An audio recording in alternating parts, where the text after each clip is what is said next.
During a party game, my ex-girlfriend looked across the circle, held my gaze, and said, "I dare you to kiss me." Everyone went quiet. Not the polite kind of quiet, either. This was the kind where 12 adults suddenly became fascinated by the same disaster and didn't want to scare it away. Natalie Pierce sat 3 feet from me on the rug, one knee tucked beneath her, wearing dark jeans and a soft blue blouse with the sleeves rolled to her elbows.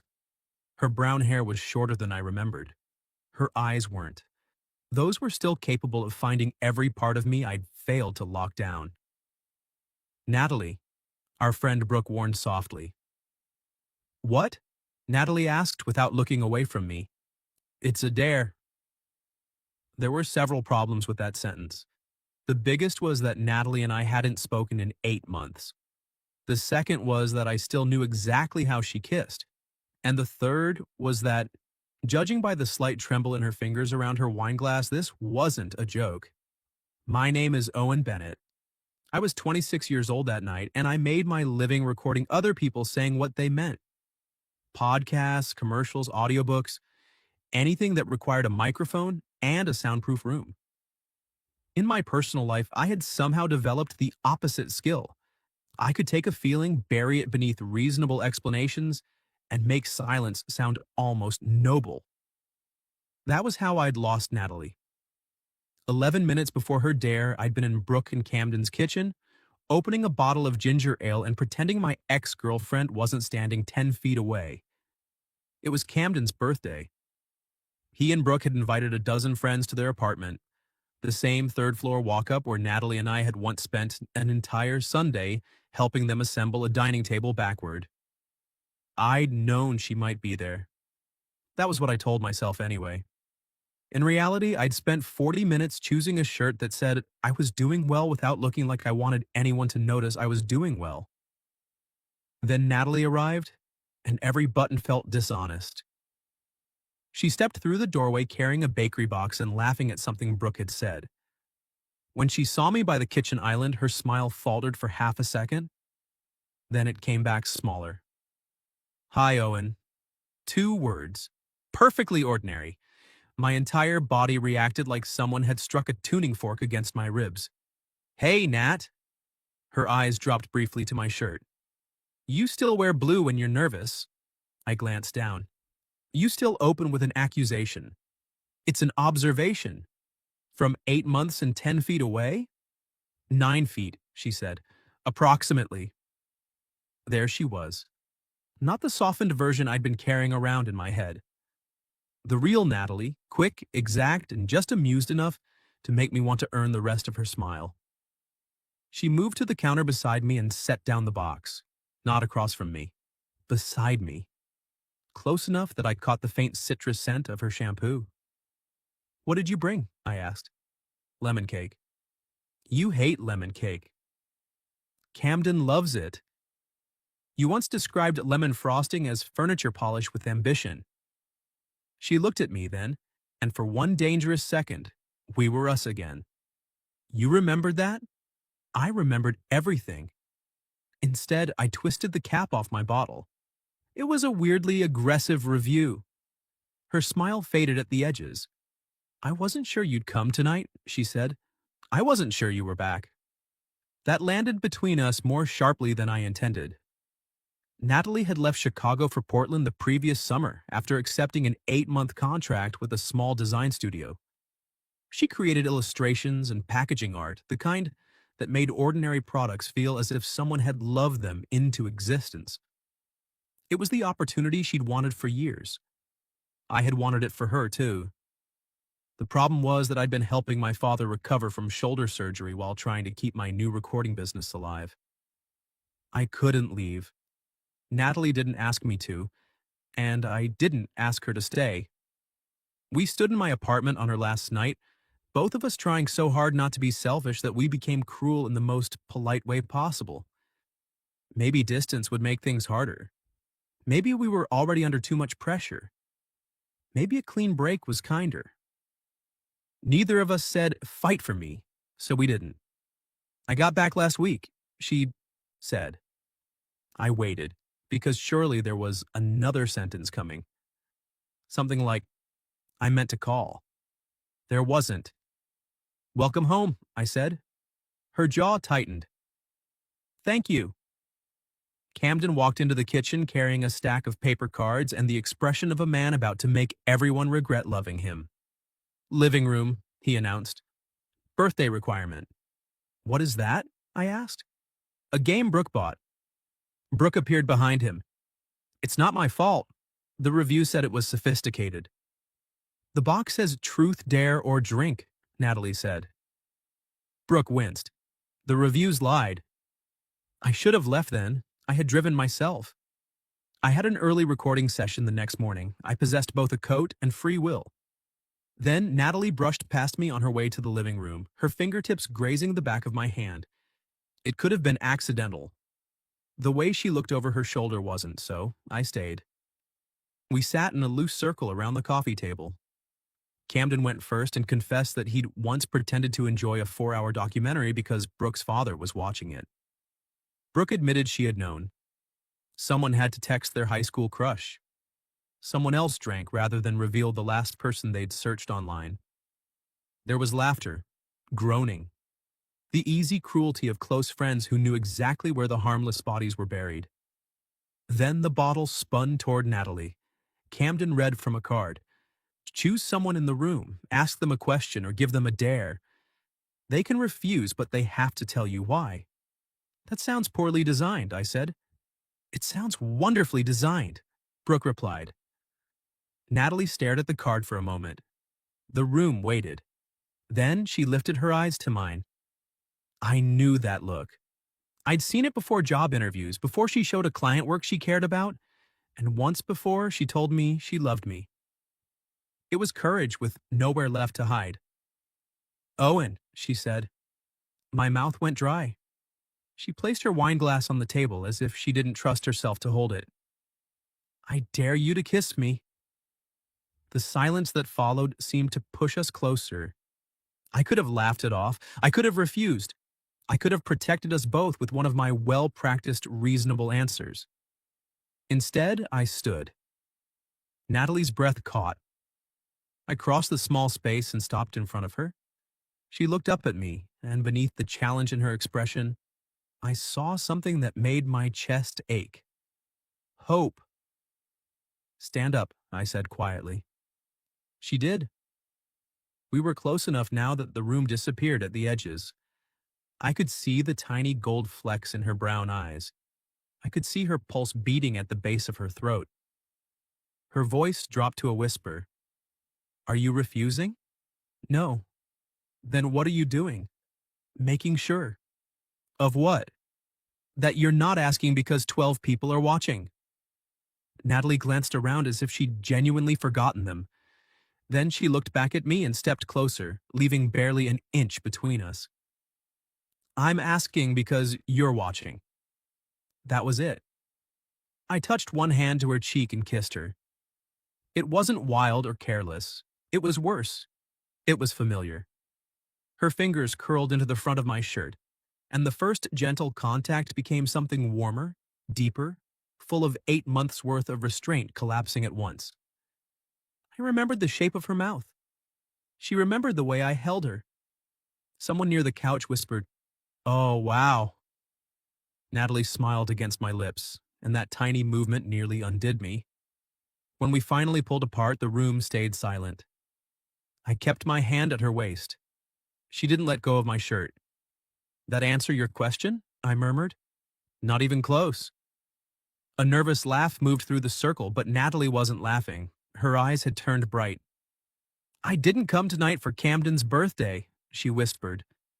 From behind us, Camden muttered, a little hurtful, but continue. Natalie took a shaky breath. I came because I needed to see you, she said, and because I need to know if ending us was the biggest mistake of my life. No one in the living room moved. Natalie was still gripping my shirt. My hand was still at her waist. Behind us, someone set a glass down with painful care. Brooke finally stood. I think we all need cake. Immediately, Camden agreed. In the kitchen, with the door closed. The room emptied so fast it would have been funny under any other circumstances.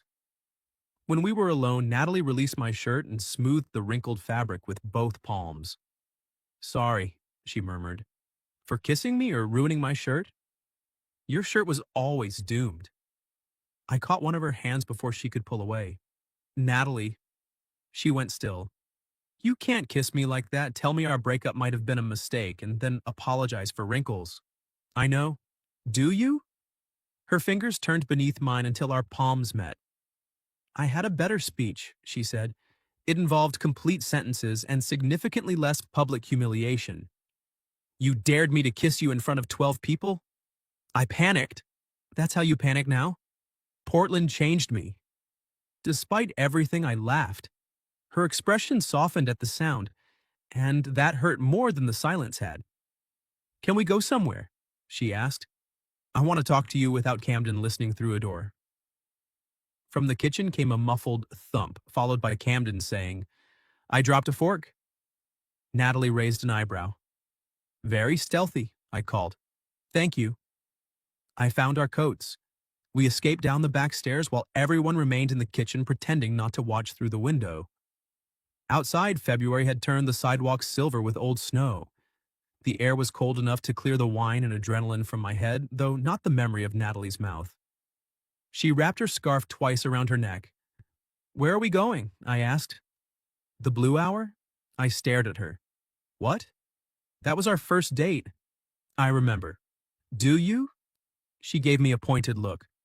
You ordered coffee at 10 at night, talked about microphones for 40 minutes, and then wondered why you couldn't sleep. In my defense, you asked what kind I used. I was flirting. You should have been clearer. I touched your arm 6 times. I assumed you were emphasizing your points. She laughed, and the sound drifted into the cold between us. The Blue Hour was a 24-hour diner 3 blocks away. Its neon clock still buzzed in the front window, and the same faded blue booths lined the wall. We slid into our old booth. I knew it was ours because Natalie had once carved a tiny star beneath the table while waiting for me to work up the nerve to kiss her. I discovered it on our 3rd anniversary. The waitress brought 2 menus. Coffee, she asked. Decaf, Natalie and I said together. We looked at each other. The waitress sighed. I'll give you a minute. Once she left, the humor slipped away. Natalie folded her hands on the table. I didn't know how to call you. You had my number. That wasn't the hard part. I looked toward the window. Our reflections hovered faintly over the dark street, sitting together like nothing had changed. You could have tried. I said. I did, a lot. I didn't get any calls because I didn't make it past typing your name. Anger rose in me, sharp mostly because it had spent 8 months covering grief. So you thought showing up at a party and daring me to kiss you would be easier? No, I thought it might be the only way I couldn't lose my nerve. That's not fair. I know. You keep saying that. Because I know I handled this badly. And I didn't? Her eyes lifted. I leaned back, dragging a hand over my face. That last night, I acted like we were discussing the expiration date on a carton of milk. I stood there saying long distance would be complicated when what I meant was that the thought of waking up without you made me feel sick. Natalie's breath caught. I thought you were relieved, she said. Relieved? You'd been exhausted for months. Your dad needed you. The studio was barely breaking even. Whenever I brought up Portland, you said it was a great opportunity? It was. But you never said you wanted me to stay. The old ache opened cleanly. My mother spent my whole childhood making people prove they loved her, I said. If my father went out with friends, she'd say he was choosing them over her. If I wanted to spend Christmas with his family, she'd cry until I changed my mind. I promised myself I would never do that to anyone. Natalie reached across the table. Her fingertips rested beside my hand, not quite touching. Asking isn't the same as manipulating, she said. I know that now. Do you? The echo of my own question landed gently. I turned my hand over. She slipped hers into it. No, I admitted. Not completely. Her thumb brushed across my knuckles. For a moment, neither of us spoke. Then she said, I wanted you to ask me. I wanted you to want to stay without being asked. I did want to. Then why did you go? Because wanting two things at once doesn't make either of them less real. I looked at her. She swallowed. I loved you. I also loved the work, and I was terrified that if I turned it down someday, I'd blame you for a choice you never asked me to make. That would have been worse. Yes. The waitress returned, saw our joined hands, and placed two decaf coffees on the table without asking whether we were ready to order. Pie? She offered. Cherry, I said. Chocolate, Natalie said. We both paused. One of each, she decided. When the waitress left, I tightened my fingers around Natalie's. Did you stop? I asked. She knew exactly what I meant. Her eyes went glossy, but she didn't look away. No. The word left her almost soundlessly. My heart began beating harder. Neither did I said. Her chin trembled once. I came around the table before I had time to reconsider. Natalie shifted to make room and I sat beside her in the booth. She turned toward me, one knee pressing between mine. You should know, she whispered, that the party kiss was supposed to be shorter. Poor planning. It got away from me. Could happen to anyone. Her hand rose to my face, tracing the edge of my jaw as if confirming I was real. I missed this, she said. My face? You being impossible when I'm trying to say something sincere. I missed you insulting me with affection. She smiled, then leaned her forehead against mine. The closeness was almost unbearable. I could feel her breath against my lips, warm and uneven. I missed you every day, she said. I kissed her before fear could translate that sentence into anything safer. This kiss wasn't for an audience. It was slow and quiet, her palm curved against my cheek, my arm around her waist. No dare, no shocked friends, just a choice. When we parted, Natalie stayed tucked against me. We can't pretend the last 8 months didn't happen, I said. I don't want to. And one kiss doesn't fix what we broke. 2 kisses, she corrected. I looked at her. Accuracy matters. There she is. The pie arrived. Natalie moved back to her side of the booth, but she kept one leg stretched beneath the table until her boot rested against mine. We traded bites like we used to. She stole most of my cherry filling. I took the chocolate crust she always left behind. It felt dangerously easy. That frightened me more than the hard parts. What happens now? I asked. Her spoon stopped halfway to her mouth. We talk, she said. We are talking. I mean, after tonight. Something in her expression changed. It was small, but I heard hesitation the way I heard a bad splice in an audio track. When do you go back? I asked. Natalie set down her spoon. I fly to Portland on Sunday. 4 days. I pulled my foot away from hers. You said you were back. I am. I came back. For a visit? My contract ended. The studio offered me a permanent position. The diner suddenly felt too bright. And you accepted? Not yet. But you're considering it. Yes. I stared at our half-eaten slices of pie. When did they need an answer? Monday morning. I let out a quiet, disbelieving laugh. So this is what? Research? No. You came here to find out whether I'm worth turning down Portland? I came because I couldn't make the decision without knowing if there was still an us to come home to. I slid out of the booth. Natalie caught my wrist. Owen, please. I looked down at her hand, then at her face. 8 months ago, I'd refused to ask her to stay because I was afraid love would become pressure. Now she was offering me 4 days to decide whether to ask. And the worst part was that I already knew what I wanted. I didn't leave. I wanted to. Walking away would have let me turn hurt into certainty, and certainty had always felt safer than asking another question. But Natalie was still holding my wrist. So I sat down. I'm not research, I said. I know. And I'm not going to audition against a job. I'm not asking you to. It feels like you are. She released me and pressed both hands around her coffee cup. I shouldn't have waited to tell you. No, you shouldn't have. I was afraid that if I led with Portland, we'd have the same conversation we had 8 months ago. We might. Then let's do it differently. I studied her face. How? By saying the parts that scare us. That sounds terrible. It does. And healthy. Disgusting, isn't it? A reluctant smile pulled at my mouth. Natalie leaned forward. The work there matters to me, so do you. I don't know what I'm choosing yet, but I didn't come back to make you responsible for my decision. Then what do you need from me? The truth. I stared down at our 2 slices of pie. The truth was embarrassingly simple. I want you to stay. She went very still.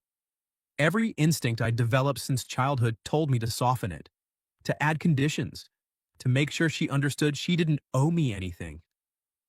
I forced myself to keep going. I want you in Chicago, I said. I want you showing up at my studio with lunch because you forgot I already ate. I want your shoes blocking my front door and your terrible lemon reviews and Sunday mornings when you steal all the blankets. I did not steal them. You surrendered them. You wrapped yourself in a burrito. It was January. I want that, I said. I want you. But I don't want you staying if it means you wake up 6 months from now and hate what you gave up. Tears shone in her eyes. That, she whispered, is what I needed you to say before I left. I know. And I should have asked you to say it. I know. She reached across the table again. This time, I met her halfway. We left the diner after midnight. On the sidewalk, Natalie tucked herself against my side, and my arm went around her automatically. At her car, we stopped beneath a streetlight. Come home with me, she said. The invitation hit with enough force to make me forget the cold. Then she added, not like that. Oh, her mouth curved. You sound disappointed. I was trying to be respectful. You can be respectful and disappointed. I contain multitudes. She stepped closer and slid her hands beneath the open edges of my coat. I'm staying at my sister's place. She's out of town and I don't want tonight to end yet. I wanted to say yes. I wanted to follow her upstairs, sit on the couch we'd picked out together for her sister 3 years ago, and let familiarity carry us past every hard question. Instead, I covered her hands with mine. If I come up, we're going to stop talking. Her gaze dropped to my mouth. Probably. And I need to know we're not just remembering how good we were at the easy parts. She looked back into my eyes. That was annoyingly mature. I regret it already. Natalie rose onto her toes and kissed the corner of my mouth, lingering there. Tomorrow, she said. Tomorrow what? Take me on a date? We've been on hundreds. No, take me on a first date. You know me now in ways you didn't the first time.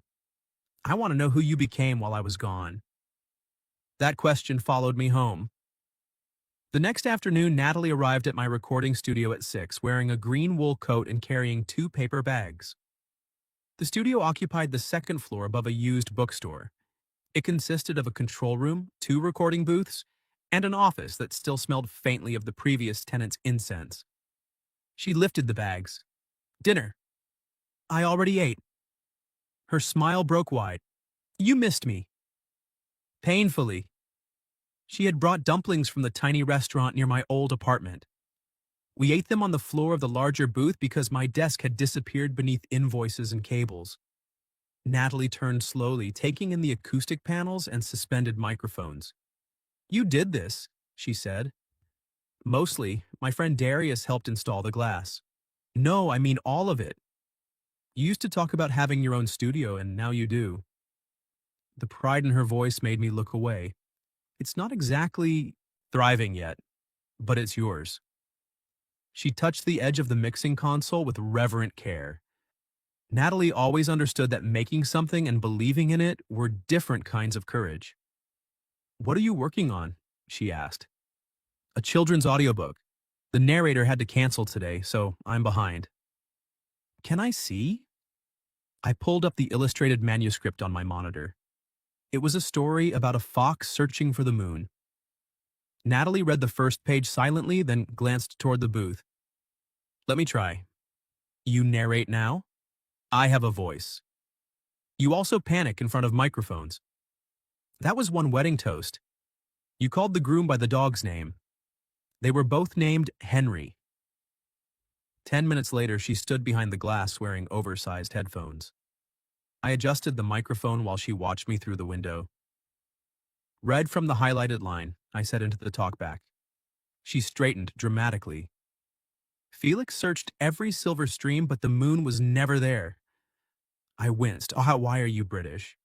It felt literary. He's a fox from Wisconsin. I didn't read the character notes. She tried again, this time warm and soft. Her voice filled my headphones, and suddenly I could imagine children listening beneath blankets. When she finished the page, she looked at me through the glass. How was that? Beautiful. The teasing left her face. I wasn't talking about the recording anymore, and she knew it. I joined her in the booth. The space was built for one person, so when I closed the door, we stood nearly chest to chest. This seems professionally inappropriate, she said. You're not an employee. Good point. Her fingers found the front of my sweater. I brushed her hair behind one ear. I didn't date anyone seriously. The confession came out before I planned it.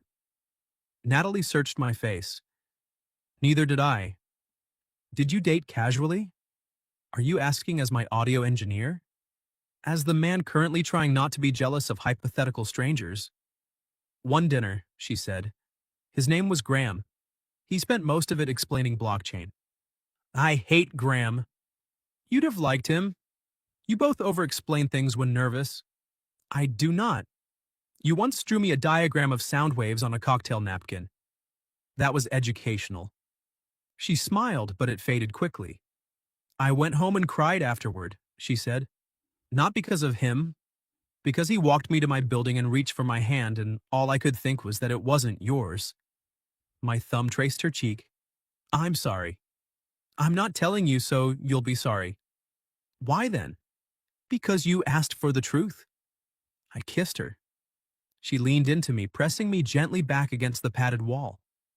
Her hand slid into my hair and mine settled at her waist. The kiss deepened until the headphones around her neck bumped my chest. She laughed against my mouth.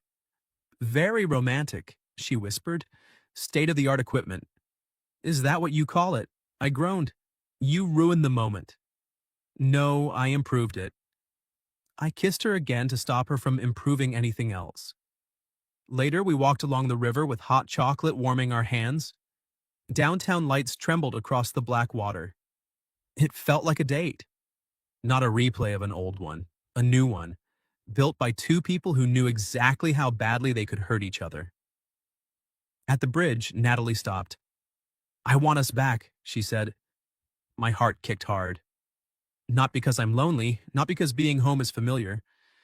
I want the life we had, but I want us to be braver inside it. I set my cup on the stone railing. If you take Portland, can you still want that? Yes. Long distance? If that's what we choose. I stepped close and took both her hands. Then I want us back too. I'm not promising I'll be good at the distance. I'm promising I won't use silence to make decisions for both of us. She exhaled shakily. That sounds like a relationship step. It is. Should we shake on it? I had something else in mind. She smiled and pulled me down to kiss her under the bridge lights. When we separated, she rested her head against my chest. For one whole minute, the future felt possible. Then she said, There's one more question we have to ask. I looked down at her. If I take the job, she said, would you ever consider moving to Portland? I had spent 8 months imagining how to ask Natalie to stay. It had never occurred to me that she might ask me to go. My first instinct was to say no. Not because I didn't love Natalie, because my father was in Chicago. My studio was in Chicago. Every client I'd fought to keep, every cable I'd run through the walls, every dollar I'd saved to turn 2 neglected rooms into a business, it was all here. Portland felt like a verdict against the life I'd built. Natalie watched me think. That bad? She asked. No. You made the face. What face? The one you made when I suggested painting your bedroom yellow. You called the color fermented sunshine. It was sophisticated. It was mustard. She smiled faintly, but her hands slipped from mine. I caught them again. I can't move now, I said. Her gaze dropped. But you asked if I would ever consider it. She looked up. I could consider it, I continued. I don't know what happens with the studio. I don't know whether my client list survives if I run part of it remotely. My dad's better, but I still handle things for him. I'm not asking you to pack tonight. I know. Do you? Apparently, that's our favorite question now. Natalie stepped away and leaned against the bridge railing. I need to explain something without you hearing it as an ultimatum. I'll try. I don't need you to move for me. I need to know that when we imagine a future, I'm not the only person whose life can change shape. That landed harder than I wanted it to. She had always been the flexible one. When my father had surgery, Natalie rearranged client meetings to drive him to physical therapy. When I found the studio space, she spent 3 weekends painting walls and comparing insurance plans. Even before Portland, she had learned the architecture of my life and fitted herself around it. I joined her at the railing.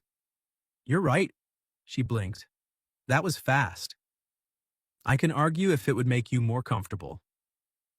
Give me a minute to enjoy it. I looked out over the river. When I picture stability, I picture staying still. Same city, same work, same people. Moving feels like losing. And to me, never moving feels like getting trapped. We're inconveniently well matched. The worst. I turned toward her. I don't know whether I can move to Portland, I said. But I can promise I'll seriously explore it. Not pretend to explore it while waiting for you to give up. Her shoulders loosened. And if the answer is no, she asked, then we figure out whether there's another city or 2 cities for a while, or some version we haven't thought of yet. You'd do long distance? I'd hate long distance. That wasn't my question. Yes. I took a breath. I would do it. I would get on planes. I would schedule calls. I would tell you when I'm scared instead of pretending I'm busy. I'd choose you on purpose. Natalie's eyes filled. I touched her face. But I need that from you, too. You have it. Not yet. You haven't made your decision. She covered my hand with hers. I'm choosing us, she said. The job is a separate choice. I wanted to believe choices could stay that clean. Still, when she kissed me, I kissed her back. We stayed by the river until our drinks went cold. Then we walked to her sister's apartment hand in hand. This time, when Natalie asked me to come upstairs, I said yes. The apartment was dark except for the stove light. Natalie set her keys on the counter and suddenly we were both nervous. It was strange. We had shared beds, showers, flu seasons, rent, and one catastrophic attempt at couples yoga. I knew the small scar near her hip and the spot beneath her ear that made her shiver. But 8 months had placed distance inside all that knowing. She took off her coat. Hi, she said. I smiled. Hi. This is more awkward than our first time. Our first time, you knocked over a lamp. It was poorly placed. It was on a table. She stepped closer. Do you want to stay? There were layers beneath the question. I answered all of them. Yes. Natalie rose onto her toes and put her arms around my neck. I kissed her slowly, giving her room to change her mind. Instead, she pulled me closer. We made it to the couch before stopping, foreheads pressed together, both of us breathing hard. Wait, she whispered. I went still. She traced the collar of my sweater. I don't want tonight to be goodbye disguised as something beautiful. It isn't. You can't know that. I know what it means to me. Her eyes searched mine. What does it mean? That I'm not visiting the past. I brushed my thumb over her lower lip. I'm here with you now. Her expression softened. Say it again, she whispered. I'm here. She kissed me. Later, we lay beneath a quilt on her sister's bed, Natalie curled against my chest. The room was quiet except for the radiator ticking. She drew circles over my ribs. Your heart is still going fast. You've had that effect since the day you corrected my coffee order. You were about to drink whole milk. I'm not lactose intolerant. You complained every time. I was living dangerously. She laughed softly and kissed my shoulder. I held her tighter. This is the part I missed most, she said. I glanced down. Mocking my digestive choices? After. Uh, when everything gets quiet and you stop trying to be funny. I never try, it's natural. There, you're doing it again. What do you want me to say? The thing you're not saying. I stared at the ceiling. That used to frustrate me about Natalie. Her refusal to let a joke close a door she wanted open. Now I understood it was one of the ways she loved me. I'm afraid you'll leave Sunday, I admitted, and these 4 days will become the happiest mistake I ever made. She pushed herself up on one elbow. I'm afraid I'll stay, and you'll always wonder whether I chose you freely. I wouldn't. You might. I might worry. So would I. Her hair fell over one shoulder. I tucked it behind her ear. Then what do we do? We stopped treating fear like prophecy. I kissed her forehead. Where was this wisdom 8 months ago? Probably buried under moving boxes. We spent Saturday together, not doing anything dramatic. That was what made it feel important. We bought groceries. Natalie criticized my choice of cereal. I helped her unpack the suitcases she'd left at her sister's place. We cooked pasta and burned the garlic bread because we started kissing against the refrigerator. At my apartment, she discovered I still had her chipped yellow mug. You hate this mug, she said. The handle is structurally unsound. Then why keep it? I took it from her, set it on the counter, and wrapped my arms around her waist. Because it was yours. Her eyes closed briefly. She leaned into me, palms flat against my chest. I left more than a mug, she said. I know. That night, we made a list. Not promises, questions. Could I sublet the studio's smaller booth? Could she negotiate a delayed start? How often could we afford flights? Would Portland allow her to work remotely for part of each month? Could I test running sessions from there? The list grew across 3 sheets of paper. For the first time, our future looked less like a single locked door and more like a hallway. Sunday arrived too quickly. At the airport drop-off lane, freezing rain dotted the windshield. Natalie's flight boarded in 90 minutes. She sat beside me with her coat zipped and both hands folded around her phone.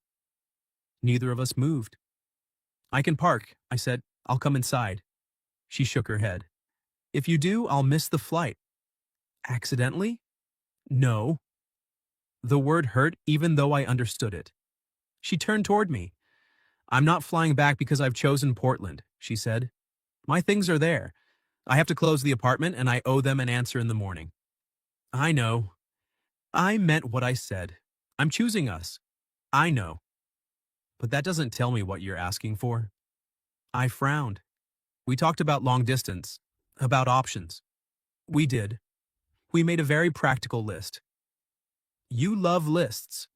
I do. Her voice trembled. But you told me you wanted me to stay. I need to know if that was a confession or an actual request. My chest tightened. Outside, a horn sounded. A traffic officer waved for the line to move. Natalie reached for my hand. Don't answer based on what you think is fair, she said. Don't protect me from my own choice. Just tell me the truth. She held my gaze. Owen, are you asking me to stay? Yes, I said. Natalie's fingers tightened around mine. I'm asking you to stay in Chicago. I'm asking you to choose mornings in my apartment and your mug on my counter. I'm asking you to build a life with me. Her eyes filled, but I wasn't finished. If your answer is no, I'm still asking you to choose us. I'll get on planes. I'll edit from Portland.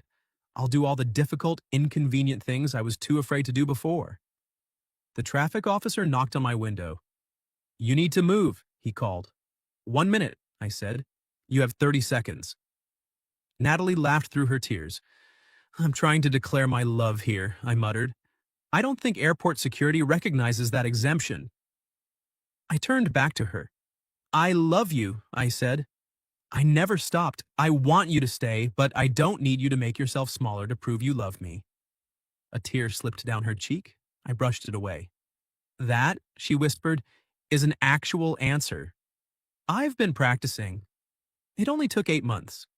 I'm a slow learner. She unbuckled her seatbelt, leaned across the console, and kissed me. It was wet with tears and awkward because of the gear shift. I held the back of her neck and kissed her as if I could give her something to carry onto the plane. When she pulled away, she kept her forehead against mine. I love you too, she said, and I'm going to miss my flight if I don't go. I know. Ask me one more time. My chest ached. Stay. Natalie closed her eyes. I can't, she whispered. Not today.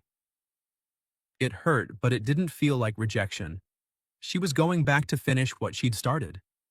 This time, neither of us was pretending that leaving meant letting go. She opened the door, then turned back. Answer your phone tomorrow morning. I will. Even if you're recording, I'll ruin someone's audiobook. She smiled. Good. Then she took her suitcase and walked toward the terminal. I stayed until the traffic officer knocked again. Monday morning, I sat alone in my studio with my phone on the mixing console. At 9:12, it rang. Natalie? Hi. Her voice sounded strange, nervous, and breathless. What did you decide? I said no to the permanent position. My heart leaped, then guilt caught it. Nat, you didn't have to. Let me finish. I shut my mouth. I told them I loved the work, but I wasn't willing to relocate permanently. Then I proposed a 6-month consulting contract. 2 weeks in Portland, 2 weeks remote each month while I finished the projects I started and trained their new team. And they said yes. I stood so quickly my chair rolled into the wall. They agreed? Apparently asking clearly for what you want sometimes works. That sounds suspiciously healthy. I hated every second. I laughed, pressing the phone tighter to my ear. So you're coming home? My return flight is Friday. 4 days? Yes. That's inconsiderate. You survived 8 months. Poorly. Her voice softened. I know. I looked through the studio glass at the empty booth where she'd read about Felix the Fox. What happens after 6 months? I asked. I don't know. I might keep consulting. I might start my own design practice. Maybe Portland offers something else and we talk about it. We talk about it, I repeated. Yes, no noble silences. No deciding what's best for the other person. I can do that. You're going to struggle. Almost certainly. So am I. I smiled. We're inconveniently well matched. The worst. Friday night, I waited outside baggage claim with a handwritten sign. Natalie Pierce, professional lemon cake slanderer. She came through the doors wearing her green coat, saw the sign, and stopped. Then she ran toward me. I barely had time to lower the cardboard before she threw her arms around my neck. I lifted her from the floor and she kissed me while travelers moved around us. Hi, she said against my mouth. Hi. I'm home. For 6 months, home required a shared calendar. Every other Sunday, one of us went to the airport. We learned which flights were usually delayed, how to eat dinner together over video calls, and how quickly romance could die if every conversation became logistics. So we protected it. I mailed her a disposable camera with instructions to photograph one beautiful thing each day. She sent me illustrated postcards featuring Felix the Fox complaining about Portland rain. I worked from her apartment 1 week a month. She recorded ridiculous advertisements in my booth when she was in Chicago. We fought, too.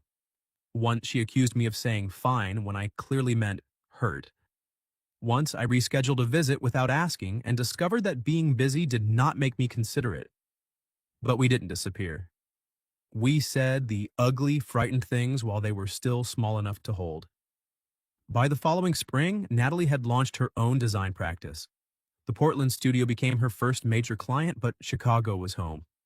I kept my studio and built a remote editing setup in our second bedroom. It meant surrendering the office I'd imagined, but Natalie gave up half her workroom so I could have a proper sound booth.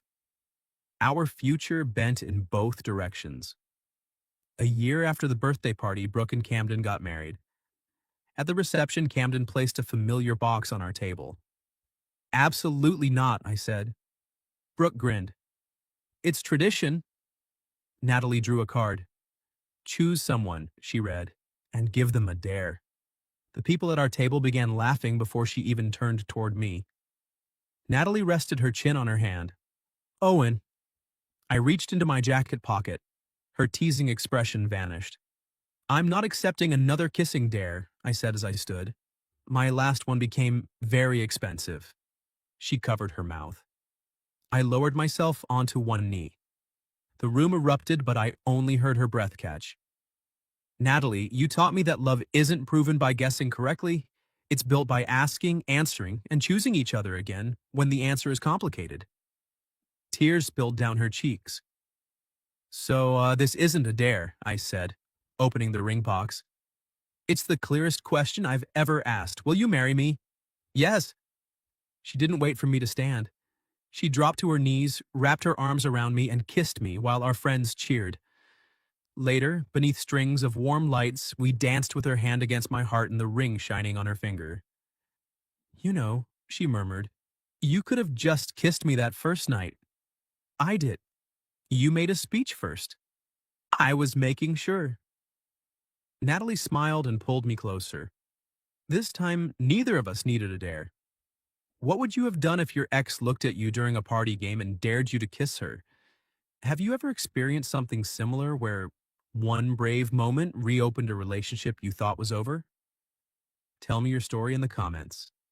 And for those who'd like to be a little closer to us, we've opened memberships where you'll get shorter exclusive stories every week with no ads. If you like this one, leave a like, subscribe, and I'll see you in the next video.